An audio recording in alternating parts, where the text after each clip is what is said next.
آج ہم نے 440 ارب کا جو پیکج بنایا، یہ بڑی مشکلوں سے ادھر ادھر سے پیسے کھینچ کے بنایا، لیکن انشاءاللہ اس کی پوری تیاری ہو چکی ہے. یعنی یہ جو پیکج ہے، یہ پہلے ہم نے پوری اس کی ساری تیاری کروائی، فیزیبلٹی سب تیار ہیں. تو انشاءاللہ یہ 1 مہینے کے اندر یہ پیکج زمین پہ آنا شروع ہو جائے گا اور اس کی آپ کو اثرات ملنے شروع ہو جائیں گے. مجھے جو خوشی ہے سب سے زیادہ، جو کہ ہم سکل ٹریننگ کر رہے ہیں نوجوانوں کی. دیکھیں، ہماری اتنی بڑی آبادی ہے، لیکن ہمیں اس آبادی کا فائدہ تب ہوگا، اور نوجوان آبادی ہے، 60% ہماری آبادی 30 سال کی عمر سے کم ہے. اب یہ اگر ہم ان کو ہنر سکھا سکیں، اسکل ایجوکیشن دے سکیں، تو یہ آبادی سارا ہمارا اثاثہ بن جاتی ہے. اور اگر ہم نہیں دیں گے اور اسی طرح چلیں گے تو یہ بوجھ بن جائیں گے. تو ایک تو اسکلز ایجوکیشن کے اوپر ہم نے بڑی رقم ایلوکیٹ کی ہے. اس کے بعد یہ جو ابھی میں نے چیک دیے ہیں، کامیاب جوان، ہنرمند جوان، یہ پوری کوشش ہے کہ نوجوانوں کو ہم اپنے پیر پہ کھڑا کریں. ان کی کوئی بزنس، ان کا کوئی آئیڈیا، اس کے پیسے دیں تاکہ وہ اپنی کوئی بزنس شروع کر سکے. ابھی میں پوچھ رہا تھا، کوئی اپنے ڈیری فارم بنا رہے ہیں، کسی کپڑے کی دکان ہے، تو جو بھی اپنا سیٹ اپ کرنا چاہے، ہماری گورنمنٹ کوشش کرے گی کہ ان کو ہم وہ پیسہ دیں جو کہ سود کے بغیر ہو، جو ان کو خرچ نہ کرنا پڑے. تو انشاءاللہ ایک تو ہم نے یوتھ کے اوپر پورا زور لگانا ہے، اور کھیلوں کی جو فیسلٹیز ہیں اس کے اوپر بھی پورا زور لگائیں گے. نوجوانوں کو یہ بھی بڑا، میں دیکھتا ہوں کہ سارے پاکستان میں کھیلوں کی گراؤنڈیں نہیں ہیں، تھوڑے سی کھیلوں کی گراؤنڈیں ہیں. میں آپ کو ایک مثال دیتا ہوں کہ نیوزی لینڈ، اس کی ساری آبادی مشکل سے 50 یا 60 لاکھ ہے. 50 یا 60 لاکھ ساری نیوزی لینڈ کی آبادی ہے. پاکستان کی آبادی 22 کروڑ ہے. اس 50-60 لاکھ کی آبادی، وہاں زیادہ کھیلوں کی گراؤنڈیں بجائے ہمارے سارے 22 کروڑ لوگوں کی. تو جب لوگ کہتے ہیں کہ اتنی سی، ابھی ہماری ٹیم گئی تو ان سے ہار گئی، تو لوگوں نے کہا وہ تو اتنا جزیرے ہیں 2، ان سے کیسے ہار سکتے ہیں. دیکھیں، جو جتنا مرضی ٹیلنٹ ہو، ٹیلنٹ کو گراؤنڈ چاہیے کھیلنے کے لیے. اگر گراؤنڈ ہی نہیں ہے، وہ ٹیلنٹ کا کیا فائدہ یا آبادی کا کیا فائدہ. تو لہٰذا یہ بھی انفراسٹرکچر پہ سارے پاکستان پہ جو صوبے ہمارے نیچے ہیں. دیکھیں، پہلے میں آپ کو ایک چیز بتا دوں، 18th امینڈمنٹ کے بعد وفاق سے سارا پیسہ صوبوں پہ چلا جاتا ہے. وفاق جب وہ صوبوں کو پیسہ دے دیتی ہے، اور پھر وہ ڈیفنس کے اوپر بھی، اور پھر سود بھی، یہ جو قرضے لیے ان کو سود بھی اس کو دینا پڑتا ہے. ایڈمنسٹریشن کاسٹ تو وہ پہلے سے ہی وفاق مقروض ہو جاتی ہے، قرضے لے کے چلاتے ہیں ہم ملک. تو اس لیے صوبوں کے پاس تو سارا پیسہ آ جاتا ہے. تو یہ جو ہم پیسہ خرچ کر رہے ہیں، یہ ہم اپنی طرف سے، وفاق جو دے بیٹھا صوبوں کو پیسہ، ہم اب اپنی طرف سے دے رہے ہیں. یہ ہم اور جگہ سے پیسہ نکال کے کر رہے ہیں. تو اس لیے ذمہ داری صوبوں کی ہے، لیکن انشاءاللہ ہم اپنی پوری کوشش کریں گے کہ یہ جو بھی پیکج ہے، اور یہ اس سے بہت بڑا فائدہ ہوگا سکر حیدرآباد موٹر وے کا، بہت بڑا سندھ کے لوگوں کو فائدہ ہوگا، پاکستان کے لوگوں کو بڑا فائدہ ہوگا. کیونکہ جتنی زیادہ ہمارا جو لاجسٹکس، ہماری جو کنیکٹیوٹی، ہمارے جو ڈسٹنسز، سڑکیں اچھی بنتی ہیں، تو سارے پاکستان میں بزنس کرنا، تجارت کرنا، ایز آف ڈوئنگ بزنس وہ آسان ہو جاتا ہے. تو اس کا سارے ملک کو فائدہ ہے، لیکن خاص طور پہ آپ کے علاقے کو. اور وہ جو ڈیم ابھی اسد نے کہا تھا، اس سے کتنے ایکڑ لوگوں کی زمینیں کاشت ہوگی، تو اس سے علاقے کو فائدہ ہوگا. جو میں آپ کو پتہ نہیں اس چیز کا علم ہے یا نہیں، ہم نے جب اپنا احساس کا پروگرام لانچ کیا، جب یہ کرونا وائرس آئی پاکستان میں تو ایک دم جب لاک ڈاؤن ہوا تو سارے ملک میں غریب طبقہ پس گیا. جب لاک ڈاؤن ہوا تو جو دہاڑی والے مزدور تھے یا جو اپنی چھابڑی چلاتے تھے, یہ جو اپنی چھوٹی دکانیں تھیں, یہ سارے جو کمزور غریب طبقہ ایک دم پس گیا کیونکہ سارا ملک بند ہو گیا. اور شکر ہے اللہ کا کہ ہم نے سب سے پہلے اپنا ملک کھول دیا, نہیں تو جو ہندوستان کے اندر جو جس طرح کی تکلیف لوگوں کو اٹھانی پڑی, جس طرح کا انہوں نے لاک ڈاؤن کیا, شکر ہے ہم نے اس طرح کا نہیں کیا. ہم نے اپنے کمزور طبقے کو بچایا.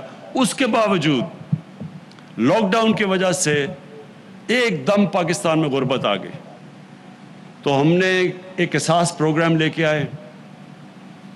1.5 کروڑ خاندانوں کو ہم نے بڑے تھوڑے وقت پہ ان کو ہم نے پیسے دیے سندھ میں, سارے پاکستان میں, اور وہ سارا اور پیسہ ڈسٹریبیوٹ ہوا میرٹ کے اوپر.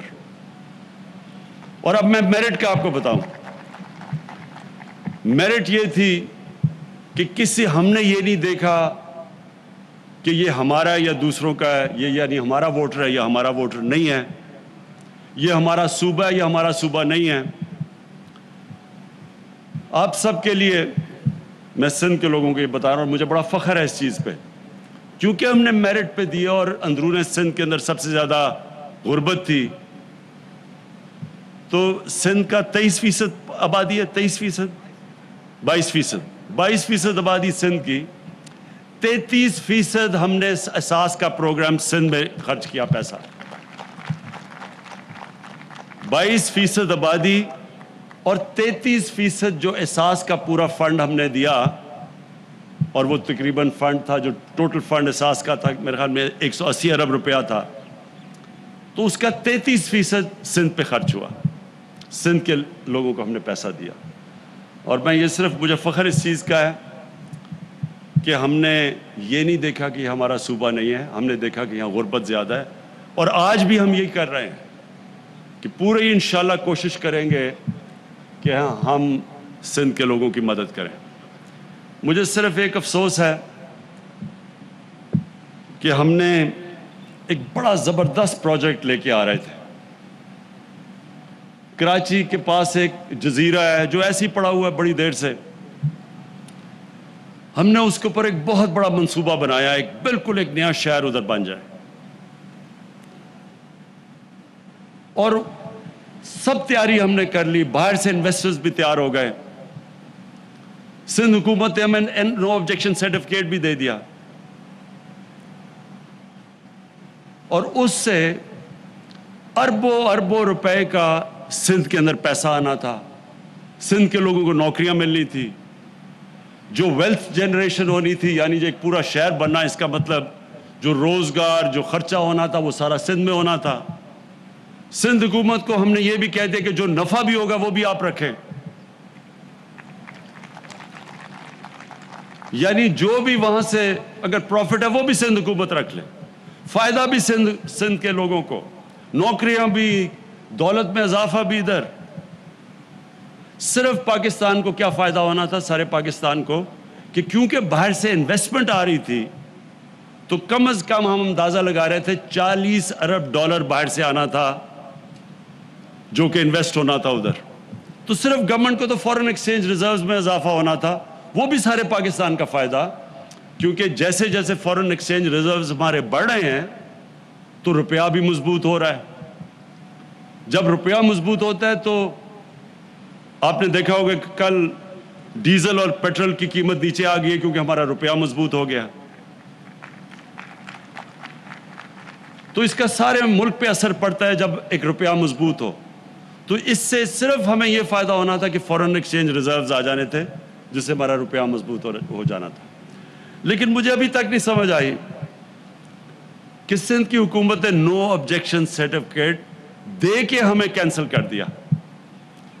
تو نقصان تو سب سے زیادہ سندھ کو ہو رہا ہے اس سے.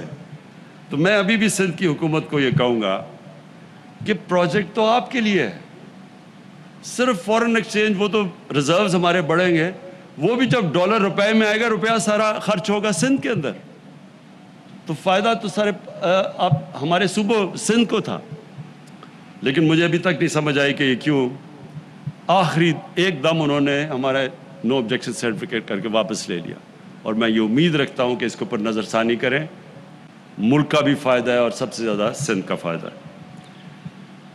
ابھی ثانیہ نشتر جو ہمارے احساس پروگرام ہیڈ کرتی ہیں وہ بھی آ کے آپ کے سامنے وہ بھی بتائیں گے کہ ہم نے اب جو احساس پروگرام ہے، ہم نے پہلے سوچا تھا کہ 70 لاکھ لوگوں کو ہم صرف دیں گے اس باری، جو ہم نے وہ جو پہلے پیسے تھے.